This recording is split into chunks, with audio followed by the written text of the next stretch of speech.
outstanding. Really pleased with how we played. First half, I thought we were brilliant. I thought we controlled the ball well, kicked well, chased well. I thought that the opposition threw some stuff at us, and we came up with some really good defensive decisions. Overall, probably the best we've played this year. Was it especially pleasing after all the difficulties that you've had as a coach in the run-up to this game with suspensions, injuries? Yeah, we've been probably waiting for the injuries to start to kick in, because on the whole we've been reasonably healthy. However, the Mariano fracture of his forearm, the Richard Moore ban, Briscoe's up on a hearing this week with the potential of losing him. Jay Walton with looks like a nasty knee injury that could be a while with that. Ash Hanley, it was backs to the wall stuff, but fortunately we've got a good group of blokes, and we try and give everybody opportunities in training to play in the positions that they're playing in. For example, Mrs. trained in every session as a centre, so when he's coming today after however long out, it's not alien to him. So we expose all our squad to the training that the first team or the starting lineup gets. So I thought that bore fruit today. I thought Duckworth looked a handful and kept Kieran Dixon quiet. You look at Knowles, who's been out for a little while. You look at Lockwood, who's not played for a long time, had he? So on the whole, I think it's been a really good squad effort. It were all hands to the pump, and in the end we came up with a really good performance.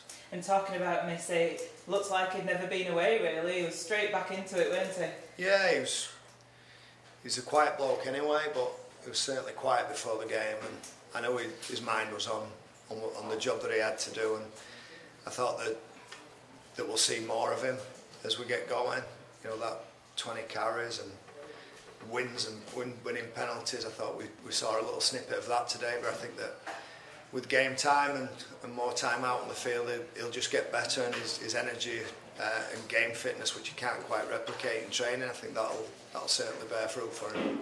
And some of the attacking play from Featherstone Rovers this afternoon was an absolute joy to watch. Some of the passing interchanges that went on, it was great to see. Yeah, it's something that I've spoke about and wanted to show the home fans. I think we've been terrible on a couple of occasions here, but I felt it was down to the conditions and the weather and the heavy pitch. But now it's drying up. I think we're starting to play. Well, we are trying to play some decent stuff anyway. Averaging I think 26, maybe 28 points a game now. So that's good. But I think the basis of today's game was built very much around defence. I think we defended really well, and although you'll see a scoreline of 38, it takes a decent team to defend against London, and a couple of kicks that worked there and went their way, which we'll have to improve on. But on the whole, I thought a really good day for football. And that defence allowed the platform, didn't it, it's the second game that you've had the half-back partnership and that hooker interchange. Seems to be working well. Yeah, it was, it's probably just starting to click in these early days. Corey's each week, I think he's improved from his first game against Rochdale, which we were all awful that day, to the last week with his goal kicks 9 out of 9, grabbed the headlines, but I thought he did some good stuff in attack as well. To this week, I thought it was a good running threat and chose his selection of passes extremely well, and forged a good right hand edge with blokes who he's used to playing with, and that's Davis and Talapapa. So on the whole, I think that the pivots played well today. I thought Matty Wilder was absolutely outstanding when he came on, just causing lots of problems, and the weight that Keel's carried for what seems like an eternity. I think it's about 7 games, playing 80 minutes back to back, asks a lot of a 9, and fortunately now we've got Corey in and Wildy coming off the bench. It just seems to be a constant running threat there, as well as players who've got lots of skill. And the club have been building this game up as a crucial game, and it was a crucial game because it now puts Featherstone with a 4-point cushion ahead of London Broncos. Yeah, I think mathematically, I think it was an important game for the club to feel a little bit more at ease with regards to the threat of London, who will be there or thereabouts. They're a good team. They're a good team. They've got some good players, and they're going to take some beating.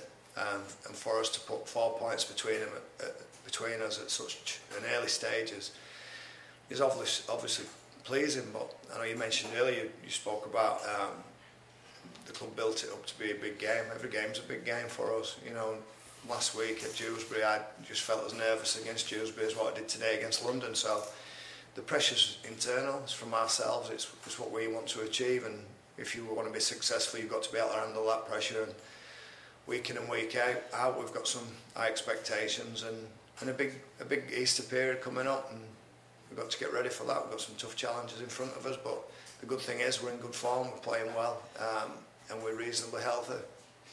I was just going to say, big Easter period, Hull KR away on Good Friday, Bradford back here at the Big Fella Stadium on Easter Monday, so I know they're all big games, but they are two big games and ones that are going to attract the crowds as well, no doubt. Yeah, I think the Hull KR game is going to be an awesome occasion for the players.